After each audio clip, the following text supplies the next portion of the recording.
Party এবং তার অনুসারীদেরকে বাংলার রাষ্ট্রে কাফের ঘোষণা দেখতে চায়। রাজধানীর ঐতিহাসিক সোহরাওয়ার্দী উদ্যানে সম্মিলিত খতমে নবুয়ত পরিষদের উদ্যোগে আন্তর্জাতিক খতমে নবুয়ত মহাসম্মেলন অনুষ্ঠিত হয়েছে। শনিবার সকাল ৯টায় শুরু হওয়া সম্মেলনে বাংলাদেশ সহ ৫ দেশের শীর্ষ আলেমরা অংশ নেয়। কাদিয়ানীদের অমুসলিম ঘোষণার দাবিতে আয়োজিত এই মহাসম্মেলনকে কেন্দ্র করে ভোর থেকেই দেশের বিভিন্ন প্রান্ত থেকে আলেম উলামা ও ধর্মপ্রাণ মুসলমানদের ঢল নামে।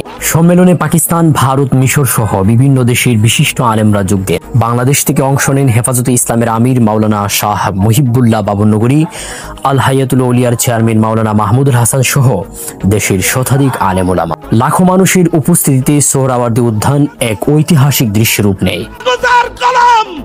আর ইসলামের ইতিহাস হলো রক্তের কালিতে লেখা কলমের ইতিহাস।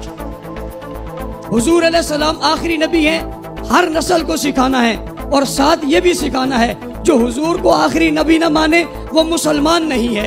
लेकिन दुनिया के पास ये ताकत नहीं है कि हमारे ईमान और अकीदे को बदल दे।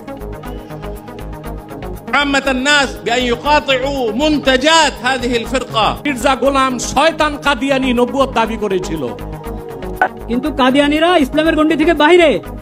কাদিয়ানিরা কোনো ফেরকাও না, এরা ৭২ ফেরকার কোনো ফেরকা না, এরা পুরা ইসলামের পুরা গণ্ডি থেকে বাইরে।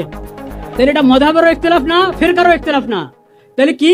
এটা হলো ইসলাম আর নন ইসলাম, উম্মতে মুসলিমার থেকে বাইরে ভিন্ন একটা মতবাদ।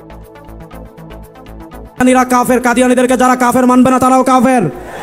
কাদিয়ানীদের পক্ষে টিভি টক শোতে যারা দালালি করবে তারাও কাফের। কাদিয়ানীদের পক্ষে যারা সংসদে দালালি করবে তারাও কাফের।